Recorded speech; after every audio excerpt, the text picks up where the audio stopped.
It's so good. Like, it's so good, so simple. Maybe a little less reverb. I wanted to stop at the right moment.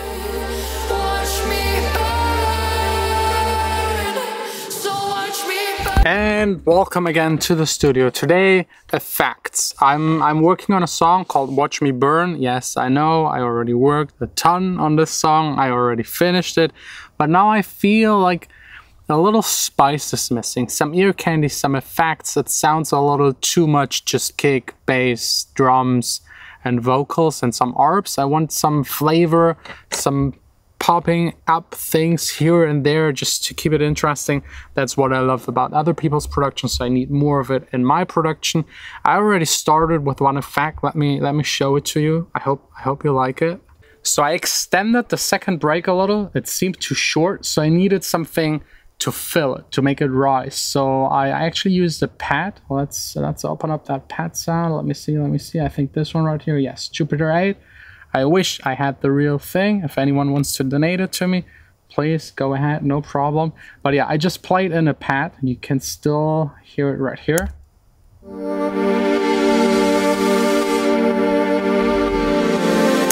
Very simple. The twist is at the very end of it. Let's open up the automation. We got volume automation. That's not the interesting part.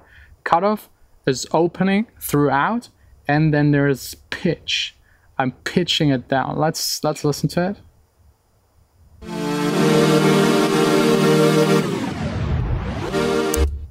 It's pitching down, opening it up again, and then you got that release, like bleeding out of it again, which is kind of interesting, but it also destroys the drop, because on the drop you want to have kick and bass again alone.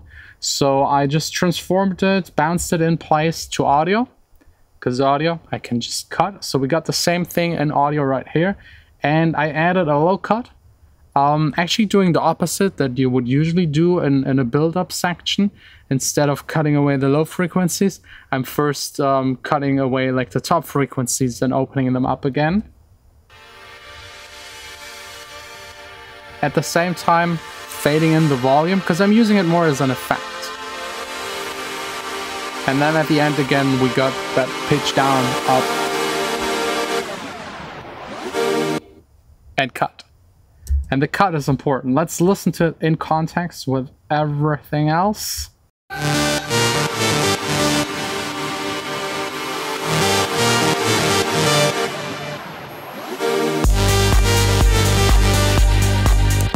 It's an interesting drop. It's not the usual effects up, up, up, up, up, and drum rolls and stuff like that. It's like this little pitch up, down, the tail of everything. I like it. I think it's effective enough. It doesn't need something more hectic, more like something bigger in the build up, because if you build up too big and it doesn't drop even bigger, you just lose. So I like to have my build ups like in the medium build up, exciting kind of range to still convince with the drop, especially on a song like this that is a lot of darker, moodier, and not like the festival big room kind of stuff. It's more on the like a deep, dark Berlin club kind of vibe. So I want to keep it simple, easy. Now let's get to the additional effects. And there's something I wanted to record. I got here my lovely, very heavy microphone that isn't being used because due to COVID, no singer-songwriters in here. But I'll record something, the one and only thing I can actually do pretty good. Just one simple clap. I can do better. Okay, it doesn't clip.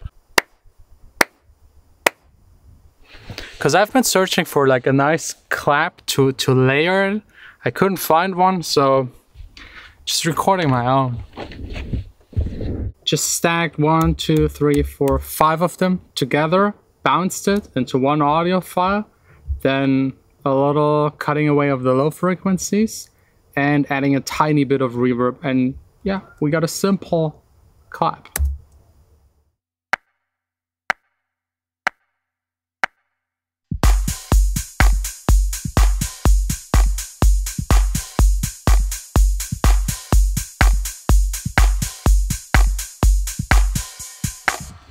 especially since the one that I already had in there is wide. The one I just recorded sits mono in the middle, so even if I collapse it down to mono, I don't lose it because there's still the one that is in the middle. That's like a nice trick to have the one wide, one in the middle, so if someone listens to it on a phone or whatever, it still kind of works. There's still something on 2 and 4. Now, next up, something new I wanted to try out. I did it like 5 years the last time ago, and it's like, it's fun. It's so much fun. I don't know why not every single producer is doing it. Because let's be honest, there are sample packs and you can go to the effects, and yes, some sample packs are good. Some sample pack people that make sample packs put a lot of effort towards it. By the way, I got a new sample pack if you want to check it out. First link in the description. I put a lot of effort towards it. So yeah, I'm talking about field recording. I got this little recorder right here. And it's so easy to find just weird sounds all around you, record them. Yes, out of 50 you record maybe just 5 or 10 are good and actually end up in your production. But these 5 will just stand out and sound way different than anything anyone else has. I'm sick of listening to the same rising sounds over and over and over and over again. The splice stuff, the Kashmir stuff, it's so overused. I don't know, I feel ashamed using it. So let's pick up some sounds. It's quite windy and there's some Polish, Russian, I don't know, trucker guys talking on speakerphone really loud. But let's start with the car. I love car sounds.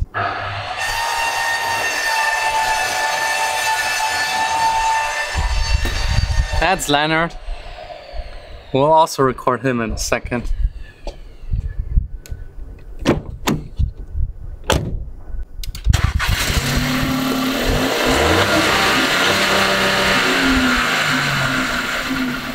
Usually it's loud here, there's a crane moving, trains back and forth, but today, the one day where I want to record them, nothing. I didn't hit record, damn it. We're building new absorbers, so Leonard is cutting is good.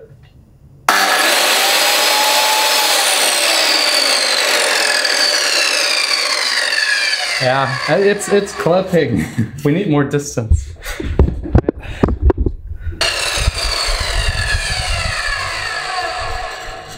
Go to rise it. Perfect, yeah. Reverse it maybe? We'll see. Next. The spray cans, yes. Perfect.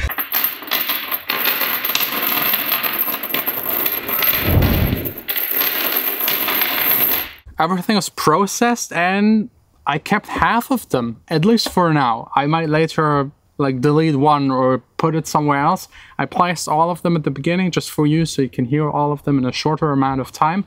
Let's start. The first one is like the car engine like stopping and I reversed it so it sounds like it's actually starting. Then we got the hit by the door. I cutted it. It was actually longer. I reversed it. So it's just like the initial sound of it.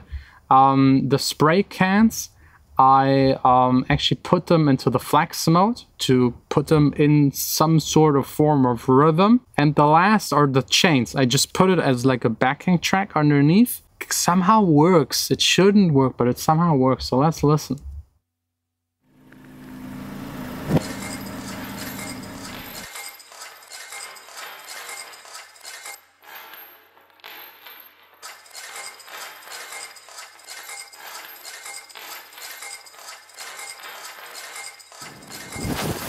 And that effect, which is actually the best, that's just me just picking the recorder and just throwing it around. It was like a random in between. It's really good. It sounds very complex and the recorder is stereo, so you have like left, right. It's amazing. So let's listen to it in context.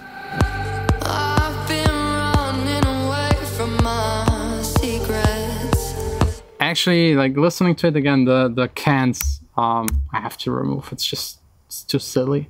I've been running away from my secrets, thrown away the keys to my demons. That one actually works. I need to place it tighter, but it works. And even if I mute it, the chains, I stretched them to half the tempo. And there's like a little, you can hear the chain right before the transition in the song. It's actually like cool.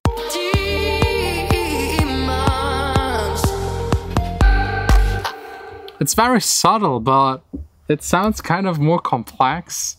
And it's a cue for the listener. Here, something new is happening. But I have to say the best is really the saw. Also, just reversed it, a tiny bit of reverb, a little low cut. It's amazing.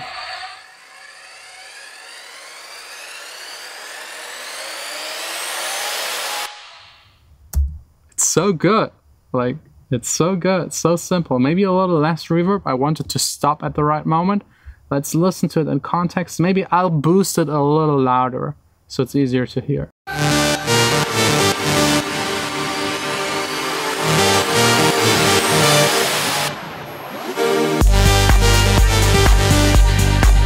It's good. I mean, now it's obviously too loud. It's louder than the drop. I might have to go in there and automate on the master. That's kind of it. Like, very simple, just like field recording, maybe in your studio recording. I hope it inspires you to record something because it's so easy. You get very interesting sounds. You can record anything, reverse it, put some reverb on top, pitch it up, pitch it down. You will end up with like a sheer amount of amazing effects you would never ever get otherwise, and the best, no one else has them. And it's fun. It's fun. It's just so much fun. That's how music making makes fun. Like going through folders of like samples of other people and clicking through and through and through and through and not finding the right one. That's boring. That doesn't make fun. So yeah, try it out. Let me know if you've ever done it. If you will do it in the future, what kind of sounds you've like captured and used in your songs. It's fun. Definitely fun. Watch me